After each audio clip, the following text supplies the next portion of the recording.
and everybody went crazy. Poor Ad Age didn't know what to do with itself. It's like the greatest thing that ever happened to Ad Age. Jesus. Anyway, everybody thought it was the greatest thing of all time. It is brought up in so many presentations. I bet you some amateurs used it as a great example at South by this year. Let me tell you right now, once and for all, forever. So you can punch people directly in their teeth if they ever say it. There is no such thing as a social media campaign. There just isn't. A social media campaign is a one-night stand, which is kind of cool, but that's another story. This is relationship building. Old Spice rocked the house, spent a crap load of money on the Super Bowl to create context. Good work. I love that, because I still believe in traditional media tremendously. We'll get into that in a minute. They brought it to the online world. They had context in the character. They built off that equity, created a lot of noise and a lot of attention. They got 130,000 people to follow them on Twitter in a heartbeat. And here's what they did. They didn't talk to a single person. If you go to @Old Spice right now, unless they've been tipped off in the last couple of weeks since the book came out, they don't talk to human beings. And what I love about social is it's all documented. Even if they've been rocking it for the last 3 days, we can all look back at what they've done. And they didn't talk to one person. Do you know why? Because they don't give a shit about you. And that's the truth. They just ran a campaign, and that's it. They did not answer one person's question. They did not thank one person for following them. They didn't do anything. All they did was pushed for the next 6 months. Once in a while, watch our commercial. There's not one person in this room, not one person in this earth that wants to follow somebody on Facebook's page so they can push their fucking commercials on us. Who gives a crap? We saw that. It's incredible to me. It's all push and no feel. It is incredible to me to watch this. And I think Old Spice's campaign is the perfect example of what not to do in the thank you economy. Because they did not care about their end user. They did not build up as much equity as they could have. And it is a humongous mistake, in my opinion. A huge one, and please, please, the next time you go to one of your small conferences in a different place, when you're in Arkansas and there's a big social media conference, and somebody uses the Old Spice campaign as a great social media campaign, please get up, take your shoe, and punch them in the neck. I think right now, end the insanity. And can we add another thing? It's the humanization of business. When somebody says something awesome about you and you retweet it, you're bragging, asshole. And not humble brag, just regular. The worst kind. And can we really do something once and for all? Can we please never, please, if any company does this or person does this, please at me and I'll take care of it personally. If I see one person, one more, say, if I get 100 more followers to follow me, I'm going to give $100 to Japan, I'm going to rip their fucking lungs out. It's a dick move. It's not harder, but it's a dick move. It's a dick move.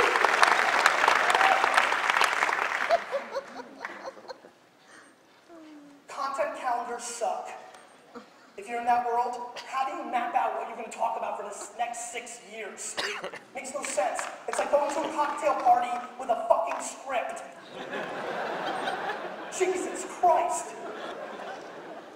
I just want to get that in. And another thing. Can we please stop filtering people? Can you please stop interacting with only people that have 1,000 followers on Twitter? What the fuck? Seriously. That makes me mad. I want to do Q&A. I hope you come up. I'm very passionate about traditional media. I don't think it's dead. I just think it's overpriced for the reality of the marketplace. I ran billboards for my new book. I love radio. TV's great. But what I don't want to see ever again is a TV commercial that runs, and at the end, they throw up a Facebook and Twitter logo. What the fuck are you doing? That's like throwing up a telephone logo.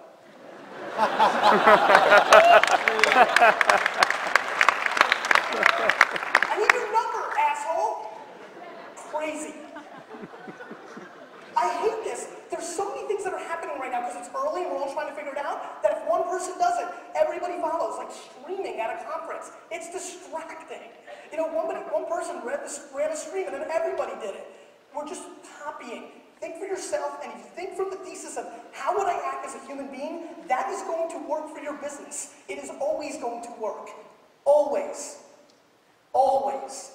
This is small town rules. Guys, it's small town rules, guys. We're going to a small town. We're connected. Your great-grandparents are dramatically more prepared for what's coming than you are. The butcher, the one that you walked into in 1927 and he started cutting your roast beef because he knew that guy, he's ready for 2012. The baker who threw a 13th one in there, ready. Sally the florist, who as soon as you walked in said, how's little Timmy and Johnny? She is ready. All of you that just worry about metrics and numbers and ROI and black and white, you're going to die. And here's why. And I respect numbers. Listen, data's awesome. I don't want to paint the wrong picture. I don't want to do what I normally do. See, Crush It, the reason I thought my last book wasn't as good as this one, my last book was my keynotes, right? Crush It was a keynote. Thank You Economy is what I do in consulting and how I build $60 million businesses and everything else. So I don't want to stand up here and just go for the headlines. You know, I want to dig deeper. Numbers do matter, but it's incredible to me that we are being asked to justify the ROI of social media when traditional metrics, numbers, are full of shit. And I mean that. I mean, they're living it as gospel. Meanwhile, Nielsen's CEO comes out and says, we're at least 8% off. If the CEO's saying that, I want to know the real number. 8's not a good number. Imagine being 8% off of the metric. Imagine Get Clicky was 8% off on its stats. We'd fucking riot. It's not right. And somebody standing on the top of a building and counting how many cars go by to tell you the metrics on a billboard? Fuck you. And you're telling me how many circulation you have, print, how many magazines you print? Are you telling me 100% somebody's going to go to page 147 to consume my product? No way. And even if they did, you're pushing. You're pushing.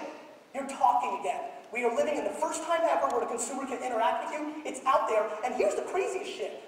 Search.Twitter lets us go into the conversation, and it's acceptable. It's accepted for us to go in and talk. And more importantly, everything I write about in this book is going to be over in 5 years, because everybody's going to listen to it and execute against it. And now you're going to say, go into the mall, and you're going to get so bombarded, you're not going to care what they're going to be giving you. You're going to be out. Everybody's going to start doing this. You're going to get so much shit, you're going to wake up every morning and say, I love running. Next day, UPS is going to load your ass up. All of us. Not just the one with 1 million followers or 100,000. It's going to happen. It's the free shipping rule. When I launched WineLibrary.com's first free shipping in 1998, we sold so much wine, it was ridiculous. I might have told the story last year, but I don't care, I'm telling it again. We sold so much, it's ridiculous. It is still the biggest day in WineLibrary.com's history, even though we were a $4 million company, now we're a $60 million company, still the biggest day. People bought so much wine, it was ridiculous. They were buying wine like they thought the cure was fucking inside of it. One guy leaves in a comment, thank you so much, this is awesome, I'm buying this wine for my daughter's wedding. Me, living in the thank you economy back then, but not realizing what it was, picked up the phone to congratulate him. I call him and say, that's so awesome. You know, congratulations. You know, like, when's the wedding? He goes, no, Gary, my daughter is 12.